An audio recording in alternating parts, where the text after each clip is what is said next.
Maido. Hi there, Japan fans. Today's show, we are going to talk about the elite when they're presenting.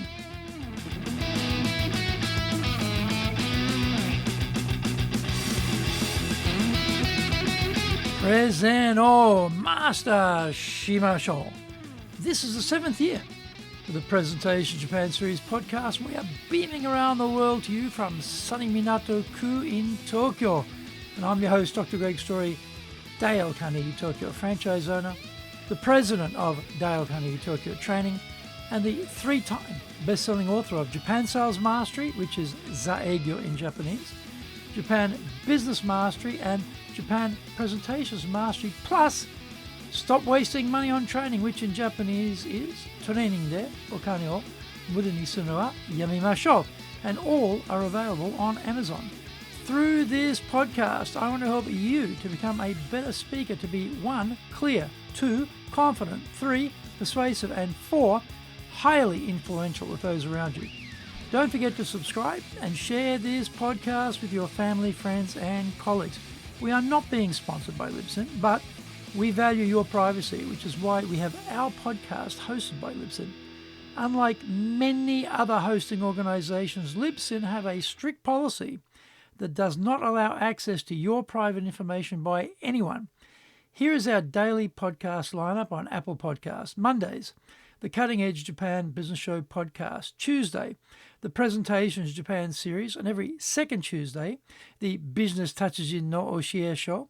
Wednesdays, the Sales Japan series. Thursdays, the Leadership Japan series, and every second Thursday, the Business Pro Podcasto show. Fridays, the Japan Business Mastery Show podcast, and Saturdays, Japan's top business interviews.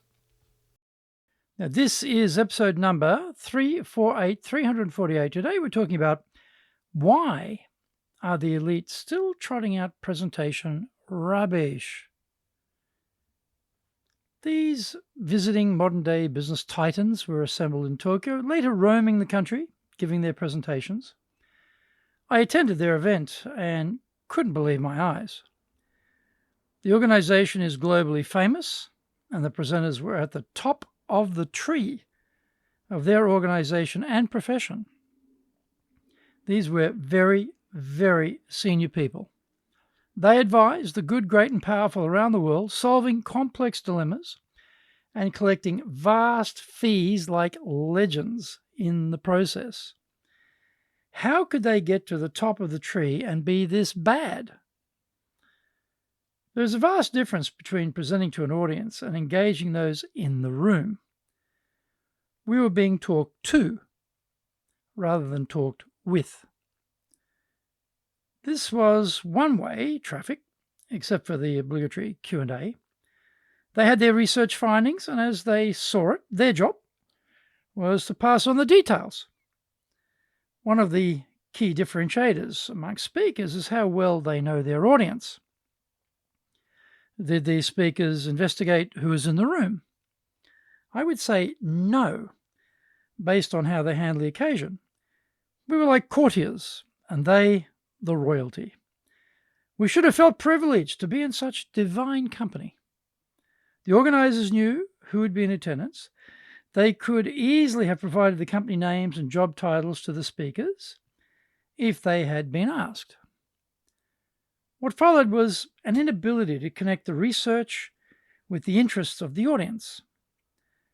They were presenting a lot of stuff, which actually meant very little to those in attendance. Had they done their research, they could have deleted surplus slides and could have focused the content on what was of the greatest interest to their audience. They were captured by the gravitational pull of research for research's sake. Legends don't have to stoop down to the level of the hoi polloi or bow to the great unwashed of Tokyo. That is to say, those of us gathered at the venue. The way they presented the information was appalling. What was even more appalling was their total lack of self-awareness about the travesty they were inflicting upon everyone. The slides were seriously dense, the colors too numerous, and the text fonts tiny, minuscule. Actually, there was a lot of text. This just added to the slide deck problem by making a good part of the messaging inaccessible to their audience. The graphs were hard to decipher because of their small size on screen and the packing of the areas surrounding the slides with lots of text.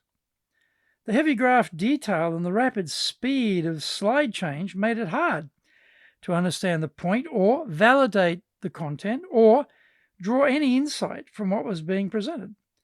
The slides were very pretty, of course, but sadly impenetrable.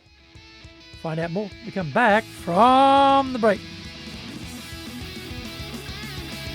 Today's show is brought to you by our public courses, but we also are doing custom in-house programs. We do them in both Japanese and English. We do them in our super safe classroom and live online. The show today is being brought to you by, on the 6th of July, our High Impact Presentations course. 2 instructors, everything videoed, 2 days of massive individual one-on-one feedback. Phenomenal program.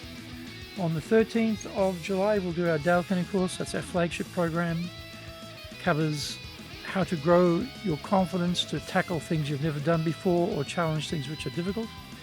Leadership, people skills, communication skills, and of course stress management skills. Very unique all-rounder course. Phenomenal program.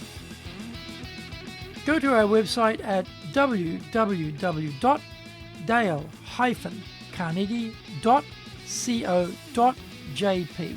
Lots and lots of value there for you. To do better in Japan, email me at greg.story@dalecarnegie.com. If you like learning by watching videos, then we have nearly 2,000 there for you on Tokyo, Japan, Dale Carnegie TV on YouTube. We release 3 TV shows every week on YouTube. The Cutting Edge Japan Business Show, that's the premier business show on Japan, every Monday, Tokyo time. Fridays, we have the Japan Business Mastery Show. And on Saturdays, we release Japan's top business interviews, where I interview leaders from small, medium enterprises all the way up to the corporate captains of industry on one topic, leading in Japan. Every second Thursday, we release the Business Pro TV show. Get my best-selling books on business in Japan, the Bible on selling, Japan Sales Mastery, Zaegyo in Japanese, Japan Business Mastery, Japan Presentations Mastery, plus Stop Wasting Money on Training, which in Japanese is Trotting de okane wo muru ni suru wa yamemashou, and all are available on Amazon. Welcome back. Why couldn't these speakers realize this too? They were no doubt getting paid a lot of money as global partners, were obviously well educated and articulate. It seemed to be the age-old problem of the content is everything, so therefore I don't have to spend any effort trying to make it more impactful for the audience.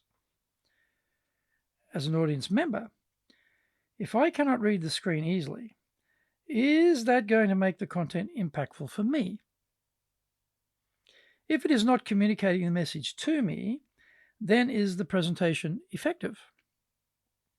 This is the talking at the audience dimension as opposed to the engaging with the audience alternative. What was the point of this exercise after all? Their presentation style was the broadcast model. They didn't try to engage people one by one with eye contact and personalize a presentation. They just sprayed their eye contact around with wild abandon. It failed to grab anyone because they were busily trying to talk to everyone at once. Looking directly at someone in that smallish room would have been so powerful. 6 seconds of that range is tremendous for connecting with those assembled without it becoming invasive. The feeling would have been that these nobles, these titans, are talking to little old me. At that proximity, it would have had a tremendous resonating effect. This is how you drive in the message with the listener. Engage their eyes, then use your voice modulation to highlight keywords and phrases. Finally, Hit them with your body language and gestures to finish them off. In this way, you become an irresistible force, connecting powerfully with the people in the room. Interestingly, they chose to present from behind a table rather than stand up. I recommend standing up and presenting because you can access more of your body language to really lay on the messaging. Sitting down cramps your freedom of expression, and I try to avoid it. Japan, of course, wants to force the speaker to sit down because the organizers don't want you to get tired. That is very thoughtful and nice, but also very unhelpful as far as getting the speaker messaging going. If you want to stand out, then stand up. So, another opportunity missed to expand their personal and professional brands. I am sure they will continue with this approach because all the people they see presenting in business and in their storied firm are probably just as hopeless as they are. Failing conventionally in their industry may be de rigueur. I prefer to get my message across and to boost my personal and professional brands. How about you? Did you get value from today's show?